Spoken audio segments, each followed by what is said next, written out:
നമസ്കാരം. ഈ വാർത്താ ദിനത്തിലെ സമഗ്ര വാർത്തകളുമായി വാർത്താ സന്ധ്യ ആരംഭിക്കുന്നു. എല്ലാ പ്രേക്ഷകർക്കും വാർത്താ സന്ധ്യയിലേക്ക് സ്വാഗതം. ഈ വാർത്താ ദിനത്തിലെ ഏറ്റവും പ്രധാനപ്പെട്ട വാർത്തയിലേക്കാണ് ആദ്യം. ശബരിമല സ്വർണ്ണക്കൊള്ളയിൽ സംസ്ഥാനത്തിനകത്തും പുറത്തും വ്യാപക റെയ്ഡുമായി എൻഫോഴ്സ്മെന്റ് ഡയറക്ടറേറ്റ്.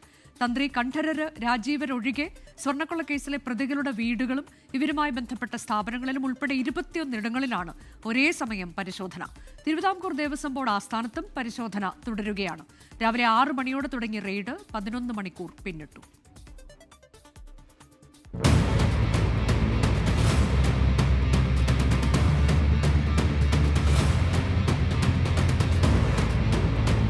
സ്വർണ്ണക്കൊള്ളയിലെ കള്ളപ്പണം വെളുപ്പിക്കലിലാണ് എൻഫോഴ്സ്മെന്റ് ഡയറക്ടറേറ്റ് അന്വേഷണം. ഈ മാസം 9-ന് ECIR രജിസ്റ്റർ ചെയ്തതിന് പിന്നാലെയാണ് ഇന്ന് രാവിലെ കേരളത്തിലും തമിഴ്നാട്ടിലും കർണാടകയിലുമായി ഒരേ സമയം വ്യാപക പരിശോധന.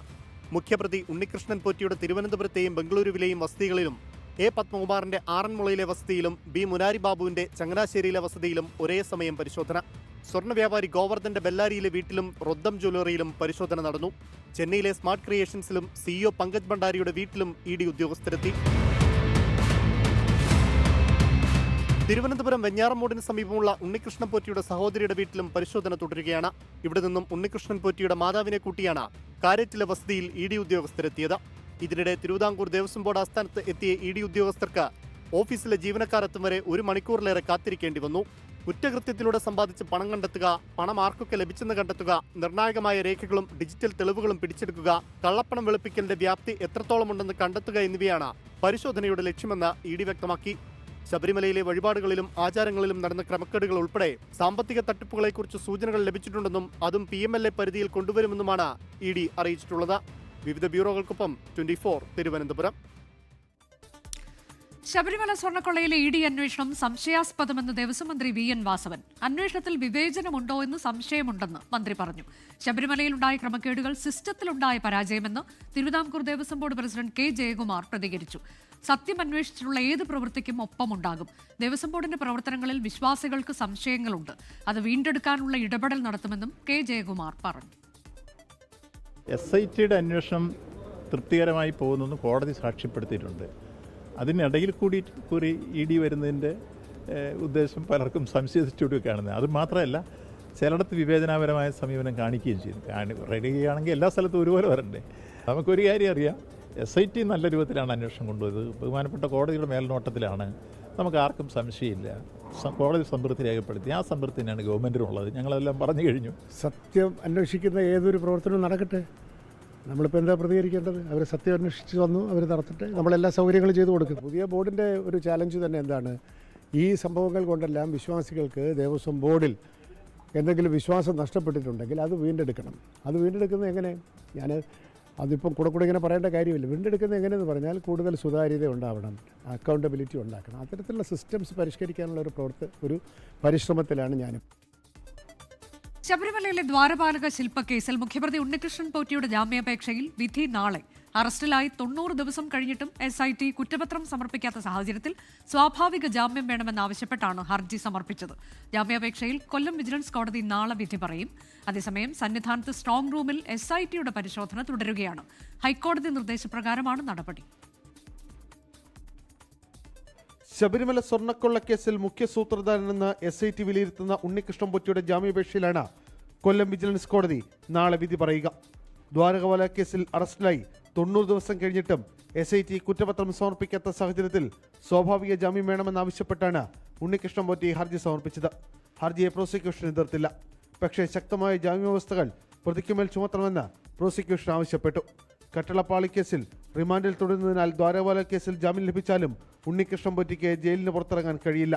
ശബരിമല സ്വർണ്ണക്കൊള്ളക്കേസിൽ സ്വർണ്ണപ്പാളികളുടെ അളവും തൂക്കവും അടക്കമുള്ള കാര്യങ്ങളിലും വീണ്ടും SIT അന്വേഷണം തുടങ്ങി. കൊടിമരം മാറ്റി സ്ഥാപിച്ച അടക്കമുള്ള കാര്യങ്ങളിലും സമഗ്രമായ അന്വേഷണം ഉണ്ടാകും. സന്നിധാനത്ത് 2 ദിവസം തങ്ങി വിശദമായ വിവരം ശേഖരിക്കാനാണ് SITയുടെ തീരുമാനം. SIT തലവൻ SP ശശിധരൻ അടക്കമുള്ള ഉദ്യോഗസ്ഥരാണ് ശബരിമലയിലെത്തി വീണ്ടും അന്വേഷണം നടത്തുന്നത്. തിരുവിതാംകൂർ ദേവസ്വം ബോർഡ് മുൻ അഡ്മിനിസ്ട്രേറ്റീവ് ഓഫീസർ S. ശ്രീകുമാറിനെ ഇന്നും അന്വേഷണ സംഘം കസ്റ്റഡിയിൽ വാങ്ങി ചോദ്യം ചെയ്തു. ഉണ്ണികൃഷ്ണൻ പോറ്റിക്ക് ജാമ്യം ലഭിച്ചാൽ ശബരിമല കേസിൽ ആദ്യം ജാമ്യം ലഭിക്കുന്നയാളായി മാറും ഉണ്ണികൃഷ്ണൻ പോറ്റി. 24 കൊല്ലം. നയപ്രഖ്യാപന പ്രസംഗത്തിലെ കേന്ദ്രവിരുദ്ധ പരാമർശങ്ങളിൽ ചിലത് ഒഴിവാക്കിയ ഗവർണറുടെ നടപടിയിൽ വിവാദം. ഗവർണർ ഒഴിവാക്കിയ ഭാഗം സഭയിൽ വായിച്ച് മുഖ്യമന്ത്രിയുടെ അസാധാരണ നടപടി. അർത്ഥസത്യങ്ങൾ ഒഴിവാക്കാൻ ആവശ്യപ്പെട്ടിരുന്നതായി ലോക്ഭവൻ വാർത്താക്കുറിപ്പിറക്കി. ഗവർണർ സർക്കാർ തർക്കമെന്ന് കേട്ടാൽ ജനം ചിരിക്കുമെന്ന് പ്രതിപക്ഷ നേതാവ് വി ഡി സതീശൻ പറഞ്ഞു. രണ്ടാം പിണറായി മന്ത്രിസഭയുടെ അവസാന നയപ്രഖ്യാപനത്തോടെ ഗവർണർ സർക്കാർ പോര് ഒരിടവേളയ്ക്ക് ശേഷം വീണ്ടും ആരംഭിക്കുകയാണ്. സാധാരണ പോലെ കടന്നുപോയെന്ന് തോന്നിച്ച നയപ്രഖ്യാപന പ്രസംഗം കഴിഞ്ഞായിരുന്നു അപ്രതീക്ഷിത ട്വിസ്റ്റ്. പ്രസംഗം പൂർത്തിയാക്കി മടങ്ങിയ ഗവർണറെ യാത്രയാക്കിയ ശേഷം മടങ്ങിവന്ന മുഖ്യമന്ത്രി പ്രസംഗത്തിലെ ചില ഭാഗങ്ങൾ ഗവർണർ ഒഴിവാക്കിയെന്നും ചില ഭാഗത്ത് കൂട്ടിച്ചേർക്കൽ നടത്തിയെന്നും സഭയെ അറിയിച്ചു. പ്രസംഗത്തിലെ 12, 15, 16 ഖണ്ഡികകളിലാണ് ഒഴിവാക്കലും കൂട്ടിച്ചേർക്കലും നടന്നതെന്നും മുഖ്യമന്ത്രി ചൂണ്ടിക്കാട്ടി. മന്ത്രിസഭ അംഗീകരിച്ച പ്രസംഗം അംഗീകരിക്കണമെന്ന് മുഖ്യമന്ത്രി ആവശ്യപ്പെട്ടു. സംസ്ഥാന നിയമസഭകൾ പാസാക്കിയ ബില്ലുകൾ ദീർഘകാലമായി കെട്ടിക്കിടക്കുകയാണ്. ഈ വിഷയങ്ങളിൽ എൻ്റെ സർക്കാർ സുപ്രീം കോടതിയെ സമീപിക്കുകയും അവ ഒരു ഭരണഘടനാ ബെഞ്ചിന് റഫർ ചെയ്തിരിക്കുകയുമാണ്. ഉദ്ധരണി അവസാനിച്ചു. ഈ വാചകം ബഹുമാനപ്പെട്ട ഗവർണർ ഒഴിവാക്കിയിട്ടുണ്ട്.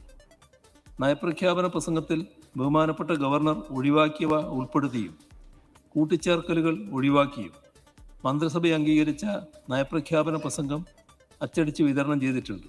ഇത് ആധികാരികമായ നയപ്രഖ്യാപന പ്രസംഗമായി അംഗീകരിക്കണമെന്ന് അങ്ങയോട് അഭ്യർത്ഥിക്കുന്നു. മന്ത്രിസഭ തയ്യാറാക്കി നൽകിയ പ്രസംഗത്തിലെ ഒഴിവാക്കലും കൂട്ടിച്ചേർക്കലും രേഖകളിലുണ്ടാകില്ലെന്ന് സ്പീക്കറും വ്യക്തമാക്കി.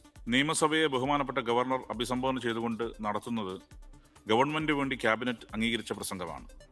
അതിൽ നിന്ന് വിട്ടുപോകുന്നതോ വ്യതിചലിക്കുന്നതോ ആയിട്ടുള്ള പരാമർശങ്ങൾ ഔദ്യോഗികമായി അംഗീകരിക്കുന്നതല്ല. അതാണ് നമ്മുടെ സഭയുടെ കീഴ്വഴക്കം. എല്ലാ കാര്യങ്ങളിലും ഒത്തുതീർപ്പിലെത്തുന്ന ഗവർണറും സർക്കാരും തമ്മിലുള്ള ഏറ്റുമുട്ടൽ പരിഹാസ്യമാണെന്നായിരുന്നു പ്രതിപക്ഷ നിലപാട്. ക്യാബിനറ്റ് തയ്യാറാക്കി കൊടുക്കുന്ന പ്രസംഗമാണ് ഗവർണർ വായിക്കേണ്ടത്. ഗവർണർക്ക് പേഴ്സണൽ വ്യൂസ് പറയാനുള്ള അധികാരമില്ല. ഗവർണർക്ക് കൂട്ടിച്ചേർക്കാനോ വിട്ടുകളയാനുള്ള അധികാരമില്ല. അതൊരു ഭരണഘടനാപരമായ കാര്യമാണ്. അതിനോട് ഞങ്ങൾ യോജിക്കുന്നു. പക്ഷേ ഗവർണറും ഈ സർക്കാരും തമ്മിലുള്ള തർക്കം എന്ന് പറഞ്ഞാൽ ആളുകൾ ചിരി തുടങ്ങുമ്പോൾ, കാരണം ഏത് രാത്രി വേണമെങ്കിലും സെറ്റിൽമെന്റ് ആവാം. പിന്നാലെ അനാവശ്യ വിവാദമെന്നാരോപിച്ച് ലോക്ഭവൻ വാർത്താക്കുറിപ്പിറക്കി. നയപ്രഖ്യാപന പ്രസംഗത്തിൽ നിന്ന് അർദ്ധസത്യങ്ങൾ ഒഴിവാക്കാൻ ആവശ്യപ്പെട്ടിരുന്നതായി വാർത്താക്കുറിപ്പിൽ ലോക്ഭവൻ പറഞ്ഞു. 24 തിരുവനന്തപുരം. തദ്ദേശ തെരഞ്ഞെടുപ്പിൽ കാസർകോട്ടും മലപ്പുറത്തും ജയിച്ചവരുടെ പേര് പരാമർശിച്ച് നടത്തിയ വിവാദ പ്രസ്താവനയിൽ മന്ത്രി സജി ചെറിയാനെ തള്ളി CPIM. വർഗീയത പറയുന്ന ഒരാളോടും പാർട്ടിക്ക് യോജിപ്പില്ലെന്ന് സംസ്ഥാന സെക്രട്ടറി MV ഗോവിന്ദൻ പറഞ്ഞു. കേന്ദ്ര നേതൃത്വത്തിനും സജി ചെറിയാന്റെ പരാമർശങ്ങളിൽ വിയോജിപ്പുണ്ട്. സജി ചെറിയാൻ മന്ത്രിപദവിയിൽ ഇരിക്കാൻ യോഗ്യനല്ലെന്ന് പ്രതിപക്ഷം പ്രതികരിച്ചു. വിവാദ പരാമർശം തിരുത്താൻ മന്ത്രി സജി ചെറിയാൻ ഇതുവരെ തയ്യാറായിട്ടില്ല. സജി ചെറിയാനെതിരെ പ്രതിഷേധം ശക്തമാകുന്നതിനിടെയാണ് CPIM സംസ്ഥാന സെക്രട്ടറി MV ഗോവിന്ദൻ മൗനം വെടിഞ്ഞത്. നല്ല ഭാഷയിൽ, വർഗീയ വിരുദ്ധമല്ലാത്ത എല്ലാ അർത്ഥത്തിലും ശരിയായ ഭാഷയിൽ ആര് പറഞ്ഞാലും അതിനെ ഞങ്ങൾ യോജിക്കുന്നില്ല. വർഗീയ വിരുദ്ധമാണ് ഞങ്ങളുടെ ഏറ്റവും പ്രധാനപ്പെട്ട മുഖമുദ്ര. അതാ ഞാൻ പറഞ്ഞത്. അത്രയും പറഞ്ഞ് ഞാൻ ഇനി അതിൻ്റെ അപ്പുറം പറയണ്ട. വർഗീയത പറയുന്ന ഒരാളുടെ നിലപാടിനോടും CPIM യോജിപ്പില്ല. ഇടതുപക്ഷത്തെ ദുർബലമാക്കുന്ന പരാമർശമാണ് സജി ചെറിയാന്റേതെന്നാണ് CPIM കേന്ദ്ര നേതൃത്വത്തിന്റെ നിലപാട്. അതേസമയം സജി ചെറിയാൻ പറഞ്ഞത് വളച്ചൊടിച്ചെന്നാണ് മന്ത്രി V ശിവൻകുട്ടിയുടെ ന്യായീകരണം. സജി ചെറിയാൻ പറഞ്ഞത് ക്ലിയറാണ്. ന്യൂനപക്ഷ വർഗീയതയായിരുന്നാലും ഭൂരിപക്ഷ വർഗീയതയായിരുന്നാലും ഒരേ രൂപത്തിൽ തന്നെയാണ് CPIM എതിർക്കാൻ വേണ്ടി ഉള്ള നിലപാട് സ്വീകരിക്കുന്നത്. സജി ചെറിയാനും പറഞ്ഞത് അത് തന്നെയാണ്. പത്രങ്ങൾ വളച്ചൊടിച്ച് വന്നതാണ്. വിവാദ പരാമർശത്തിൽ വിമർശനം തുടരുകയാണ് പ്രതിപക്ഷം. കേരളത്തിന്റെ രാഷ്ട്രീയ ചരിത്രത്തിൽ, ഭരണചരിത്രത്തിൽ ഒരു മന്ത്രിയോ ഒരു രാഷ്ട്രീയ നേതാവോ നടത്താത്ത ഞെട്ടിക്കുന്ന പരാമർശമാണ് സജി ചെറിയാൻ നടത്തിയത്. ജയിച്ചു വന്നവരുടെ ജാതി നോക്കാനാണ് പറഞ്ഞത്. സത്യപ്രതിജ്ഞാ ലംഘനം നടത്തിയിട്ടാണ് ആ മന്ത്രി അവിടെ ഇരിക്കുന്നത്. അദ്ദേഹം അവിടെ ഇരിക്കാൻ യോഗ്യനല്ല. മതതീവ്രവാദികളായിട്ടുള്ള ആളുകൾ പോലും ഇങ്ങനെ പറഞ്ഞതായി കേട്ടിട്ടില്ല. മോന്തായം വളഞ്ഞാൽ 64 വളയെന്ന് നമ്മൾ ആൾക്കാർ പറയാറുണ്ട്. ഇത് മുഖ്യമന്ത്രിയുടെ പ്രസ്താവന, ഇങ്ങനെ വർഗീയ വിഷമൊഴിക്കുന്ന പ്രസ്താവനകൾ ഇങ്ങനെ ഓരോന്നോരോ എന്ത് വില കൊടുത്തും 10 വോട്ട് കിട്ടണം. മുഖ്യമന്ത്രിക്ക് ആർജവമുണ്ടെങ്കിൽ ആ മന്ത്രിയെ ക്യാബിനറ്റിന് പുറത്താക്കണം. വിവാദ പരാമർശങ്ങളിൽ മന്ത്രി സജി ചെറിയാനെയും SNDP യോഗം ജനറൽ സെക്രട്ടറി വെള്ളാപ്പള്ളി നടേശനെയും രൂക്ഷമായി വിമർശിച്ച സമസ്ത മുഖപത്രം സുപ്രഭാതം മുഖപ്രസംഗം എഴുതി. 24 തിരുവനന്തപുരം. മന്ത്രി V അബ്ദുറഹ്മാന് പിന്നാലെ CPIM-നെ വെട്ടിലാക്കി അരൂർ MLA ദലീമ ജോജോയും ജമാഅത്തെ ഇസ്ലാമി വേദിയിൽ. ചാരിറ്റി സംഘടനയുടെ പരിപാടിയായതിനാലാണ് താൻ പങ്കെടുത്തത് എന്നാണ് MLA-യുടെ പ്രതികരണം.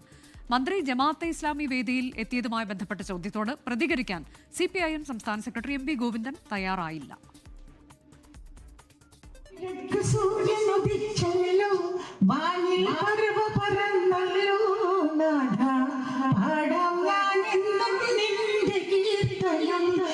ആലപ്പുഴയിൽ ഈ മാസം 11 നടന്ന പരിപാടിയിലാണ് CPIM MLA ദലീമ പങ്കെടുത്തത്. ജമാഅത്തെ ഇസ്ലാമി കേരള അമീർ P. മുജീബ് റഹ്മാനായിരുന്നു പരിപാടിയുടെ ഉദ്ഘാടകൻ. എന്നാൽ ജമാഅത്തെ ഇസ്ലാമിയുടെ നിയന്ത്രണത്തിലുള്ള ചാരിറ്റി സംഘടനയുടെ പരിപാടിയിലാണ് പങ്കെടുത്തത് എന്നാണ് ദലീമയുടെ വിശദീകരണം. ചാരിറ്റിക്ക് വേണ്ടി ആര് വിളിച്ചാലും പോകും. ഞാൻ അവിടെ കനിവ് എന്ന് പറയുന്ന ചാരിറ്റി ചെയ്യുന്ന സംഘടന അവരെന്നെ വിളിച്ചിട്ട് പറഞ്ഞു, ഒരു പാവപ്പെട്ടവന് വേണ്ടി ഒരു ആംബുലൻസ് കിട്ടുന്നുണ്ട്, അതിന്റെ താക്കോലൊന്ന് നിർവഹിക്കണം എന്ന് പറഞ്ഞു. ചാരിറ്റി ആരെന്ത് ചെയ്താലും അവിടെ മറ്റൊന്നും നമ്മൾ ചിന്തിക്കേണ്ട കാര്യമില്ലല്ലോ. അത് ചാരിറ്റി അല്ലേ. പാവപ്പെട്ടവന് വേണ്ടി എന്ത് ചെയ്യുന്നതിൽ അതിൽ എന്ത് ചിന്തിക്കാനാണ്? നന്മകൾ ചെയ്യുന്നത് നല്ലതായിട്ട് എടുക്കുക, അത്രേ ഉള്ളൂ. അതേസമയം മന്ത്രി V. അബ്ദുറഹ്മാൻ ജമാഅത്തെ ഇസ്ലാമി പരിപാടി ഉദ്ഘാടനം ചെയ്തതുമായി ബന്ധപ്പെട്ട ചോദ്യങ്ങളിൽ MV ഗോവിന്ദൻ പ്രതികരിച്ചില്ല. വർഗീയത പറയുന്ന ഒരാളുടെ നിലപാടിനോടും CPIM യോജിപ്പില്ല.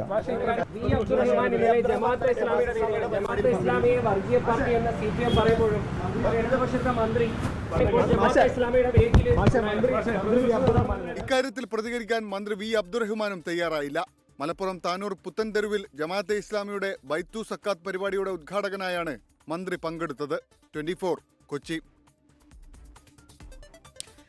സമുദായ നേതാക്കളുടെ രൂക്ഷ വിമർശനം തുടരുമ്പോഴും നിലപാടിൽ ഉറച്ചും എന്നാൽ പ്രകോപനം ഒഴിവാക്കിയും പ്രതിപക്ഷ നേതാവ് VD സതീശൻ. സമുദായ നേതാക്കൾ വർഗീയത പറഞ്ഞാൽ എതിർക്കുമെന്നും അവരുടെ നിലപാട് UDF-നെതിരാണെന്ന് കരുതുന്നില്ലെന്നും VD സതീശൻ പറഞ്ഞു. VD സതീശൻ SNDP യോഗത്തെ തെരുവിലിട്ട് ആക്ഷേപിക്കുന്നുവെന്ന് വെള്ളാപ്പള്ളി നടേശൻ കുറ്റപ്പെടുത്തി. NSS-ഉം SNDP-യും സംയുക്തമായി എതിർത്തിട്ടും പ്രതിപക്ഷ നേതാവ് VD സതീശൻ നിലപാടിൽ ഉറച്ചു നിൽക്കുകയാണ്. കോൺഗ്രസിൽ നിന്ന് പോലും ആവശ്യമായ പിന്തുണ ലഭിക്കാതിരുന്നിട്ടും VD സതീശൻ വിമർശനം തുടർന്നു. പക്ഷേ പ്രകോപനമില്ല. എന്നെ വിമർശിക്കാം, എന്റെ നടപടികളെ വിമർശിക്കാം, ഒരു കുഴപ്പമില്ല. വർഗീയത പറഞ്ഞാൽ ആ വർഗീയതയെ എതിർക്കുക തന്നെ ചെയ്യും. എല്ലാ സമുദായങ്ങളെയും ചേർത്തു നിർത്തുമെന്നും വർഗീയതയോട് കോൺഗ്രസ് യോജിക്കില്ലെന്നും AICC ജനറൽ സെക്രട്ടറി KC വേണുഗോപാലും പറഞ്ഞു. ഞങ്ങൾ എല്ലാ സമുദായങ്ങളോടും അടുപ്പം കാണിക്കുന്ന പാർട്ടിയാണ്. ഞങ്ങളുടെ പാർട്ടിക്ക് നിലപാടുണ്ട്. അത് ഞാൻ നേരത്തെ പറഞ്ഞു, വർഗീയതയ്ക്കെതിരായിട്ടുള്ള സന്ധിയില്ലാത്ത നിലപാടാണ്. പ്രതിപക്ഷ നേതാവ് VD സതീശനെതിരെ രൂക്ഷമായ വിമർശനം SNDP യോഗം ജനറൽ സെക്രട്ടറി വെള്ളാപ്പള്ളി നടേശൻ ഇന്നും തുടർന്നു. VD സതീശൻ SNDP യോഗത്തെ തെരുവിലിട്ട് ആക്ഷേപിക്കുന്നുവെന്ന് ഫേസ്ബുക്ക് പോസ്റ്റിൽ കുറ്റപ്പെടുത്തൽ. സവർണ ഫ്യൂഡൽ മാടമ്പി മാനസികാവസ്ഥയാണ് സതീശന്റേത്. വിഷയത്തിൽ കോൺഗ്രസ് ദേശീയ നേതൃത്വം നിലപാട് വ്യക്തമാക്കണമെന്നും വെള്ളാപ്പള്ളി നടേശൻ ആവശ്യപ്പെട്ടു. വെള്ളാപ്പള്ളിയുടെയും മന്ത്രി സജി ചെറിയാന്റെയും ലീഗ് വിമർശനത്തിന് മറുപടിയുമായി മുസ്ലിം ലീഗ് നേതാവ് PK കുഞ്ഞാലിക്കുട്ടിയും രംഗത്തു വന്നു. News desk 24. പ്രതിപക്ഷ നേതാവ് VD സതീശനെതിരായ SNDP യോഗം ജനറൽ സെക്രട്ടറി വെള്ളാപ്പള്ളി നടേശന്റെ വിമർശനത്തിൽ പ്രതികരണവുമായി AICC general secretary KC Venugopal. എല്ലാ സംഘടനകളെയും ബഹുമാനിക്കുന്നു.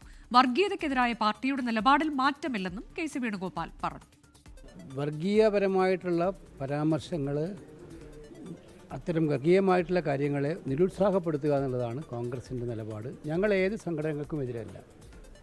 SNDP-യെ ബഹുമാനിക്കുന്നുണ്ട്, NSS-നെ ബഹുമാനിക്കുന്നുണ്ട്, ധീവരസഭയെ ബഹുമാനിക്കുന്നുണ്ട്, പുലേർ മഹാസഭയെ ബഹുമാനിക്കുന്നുണ്ട്.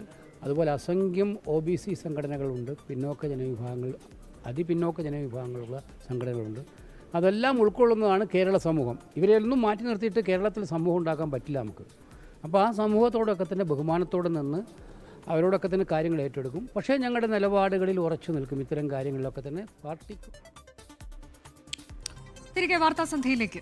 കോട്ടയം പുതുപ്പള്ളിയിലെ റബ്ബർ ബോർഡ് ക്വാർട്ടേഴ്സിൽ മോഷണം. 100 പവനോളം സ്വർണം കവർന്നു. 2 ക്വാർട്ടേഴ്സുകളിലായാണ് മോഷണം നടന്നത്. ഒരു ക്വാർട്ടേഴ്സിൽ നിന്ന് 70 പവനും രണ്ടാമത്തെ ക്വാർട്ടേഴ്സിൽ നിന്ന് 40 പവനും മോഷണം പോയതായി സൂചനയുണ്ട്. ഇന്നലെ രാത്രിയാണ് മോഷണം നടന്നത്. സ്വർണ്ണവിലയിൽ റെക്കോർഡ് കുതിപ്പ്. പവന് 3160 രൂപ കൂടി 1,10,400 രൂപയായി. ഇന്ന് 3 തവണയാണ് സ്വർണ്ണവില കൂടിയത്. ഗ്രാമിന് 13,800 രൂപയാണ് വില. ഓഹരി വിപണികളും ഇന്ന് വൻ തകർച്ച നേരിട്ടു. രാവിലെ ഒരു തവണ സ്വർണ്ണവിലയിൽ മാറ്റം വരുന്നതാണ് പതിവ്. എന്നാൽ ഇന്ന് 5 മണിക്കൂറിനിടെ 3 തവണ മാറ്റമുണ്ടായി. രാവിലെ ഗ്രാമിന് 95 രൂപ കൂടി. 11:30 ഗ്രാമിന് പിന്നെയും 100 രൂപ കൂടി. അന്താരാഷ്ട്ര വിപണിയിൽ വില പുതിയ ഉയരത്തിലേക്ക് കുതിച്ചതോടെ ഉച്ചയ്ക്ക് ശേഷം സ്വർണ്ണവില മൂന്നാമതും കൂട്ടി. 200 രൂപയാണ് ഗ്രാമിന് ഒടുവിൽ കൂട്ടിയത്. ഇതോടെ 1 ഗ്രാം സ്വർണത്തിന് 13,800 രൂപയും പവന് 1,10,400 രൂപയുമായി. ട്രംപിന്റെ വ്യാപാര നയത്തിലെ അസ്ഥിരത ഗ്രീൻലാൻഡ് പിടിക്കാനുള്ള നീക്കമടക്കം അന്താരാഷ്ട്ര സാഹചര്യങ്ങളിലെ അരക്ഷിതാവസ്ഥ, ഒപ്പം ഇനിയും വില കൂടുമെന്ന് കരുതി നിക്ഷേപകർ സ്വർണം വാങ്ങിക്കൂട്ടുന്നതുമാണ് ഈ കുതിപ്പിന് കാരണം. സ്വർണ്ണവില കൂട്ടുന്ന അന്താരാഷ്ട്ര സാഹചര്യങ്ങൾ വിപണിയെയും ബാധിച്ചു. ഓഹരി സൂചികകൾ 3 മാസത്തിനിടെയുള്ള ഏറ്റവും താഴ്ന്ന നിലയിലാണ്. BSE ഓഹരി സൂചികയായ സെൻസെക്സ് ഇന്ന് 1000 പോയിന്റിലേറെ ഇടിഞ്ഞു.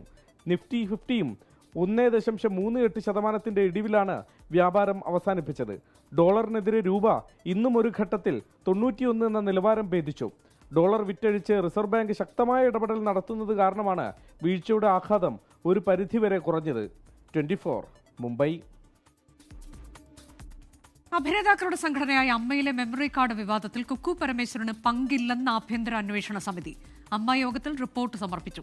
11 പേരുടെ മൊഴിയെടുത്തു. പരാതിക്കാർക്ക് അന്വേഷണ റിപ്പോർട്ട് കൈമാറുമെന്ന് അമ്മ പ്രസിഡന്റ് ശ്വേതാ മേനോൻ അറിയിച്ചു. ആവശ്യമുള്ളവർക്ക് നിയമ നടപടി സ്വീകരിക്കാമെന്നും അമ്മ ഭാരവാഹികൾ വ്യക്തമാക്കി.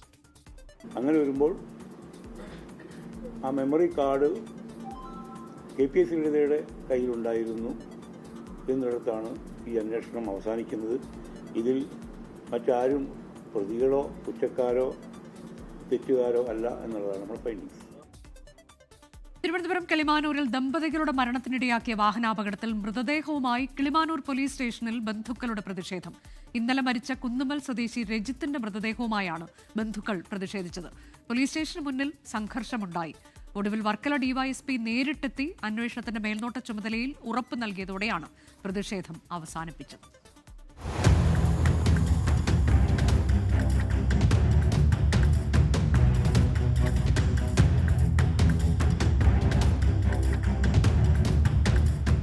ജനുവരി 4-നാണ് ക്രൂരമായ സംഭവം നടക്കുന്നത്. കുന്നുമ്മൽ സ്വദേശി രജിത്തും ഭാര്യ അംബികയും ബൈക്കിൽ യാത്ര ചെയ്യവേ അമിത വേഗതയിൽ അലക്ഷ്യമായി വന്ന മഹീന്ദ്ര താർ ജീപ്പ് വാഹനം ഇടിച്ചു തെറിപ്പിച്ചു. അപകടത്തിന് ശേഷവും രക്ഷപ്പെടാൻ വാഹനം പിന്നോട്ടെടുത്തപ്പോൾ അംബികയുടെ ദേഹത്ത് കയറിയിറങ്ങി. സംഭവ സ്ഥലത്ത് നിന്ന് രക്ഷപ്പെട്ട വാഹനം പിന്നീട് തടഞ്ഞു നിർത്തി നാട്ടുകാർ പിടികൂടി. വാഹനത്തിൽ 3 പേരുണ്ടായിരുന്നുവെന്ന് ദൃക്സാക്ഷികൾ പറഞ്ഞിട്ടും പോലീസ് കസ്റ്റഡിയിലെടുത്തത് ഒരാളെ മാത്രം. ചികിത്സയിലായിരുന്ന അംബിക ജനുവരി 7-നും രജിത്ത് ഇന്നലെ രാത്രിയും മരിച്ചു. ഇതോടെയാണ് ബന്ധുക്കൾ മൃതദേഹവുമായി കിളിമാനൂർ സ്റ്റേഷനിലെത്തി പ്രതിഷേധിച്ചത്.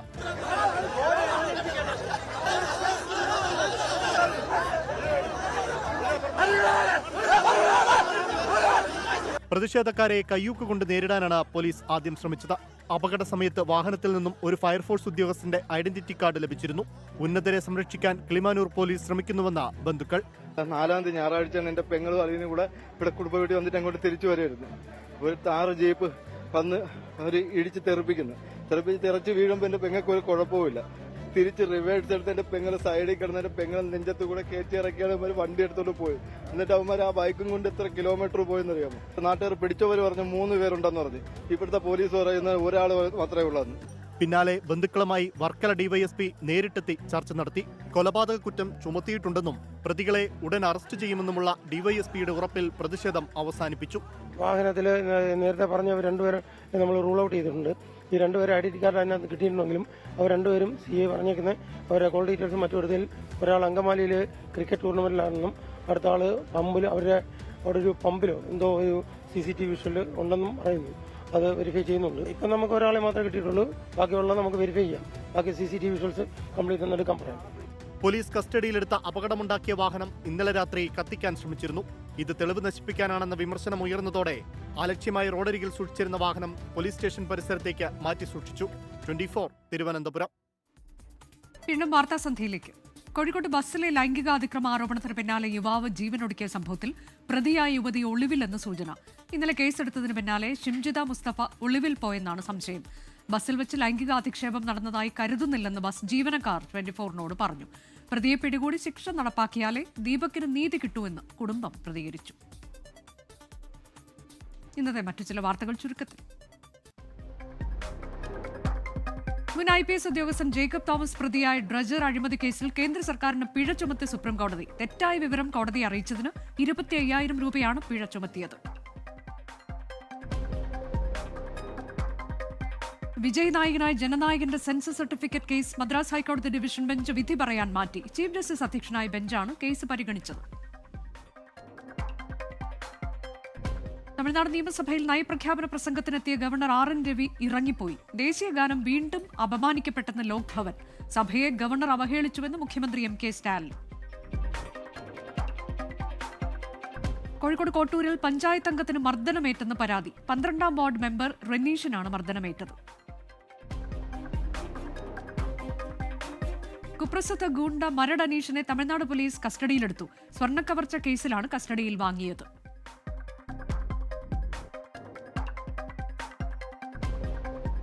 കണ്ണൂർ എയുമായിരുന്ന കെ നവീൻ ബാബുവിന്റെ മരണത്തിൽ തുടരന്വേഷണം വേണമെന്ന കുടുംബത്തിന്റെ ആവശ്യം എതിർത്ത് പോലീസ്. കേസ് വാദം കേൾക്കാനായി അടുത്ത മാസം 19 മാറ്റി.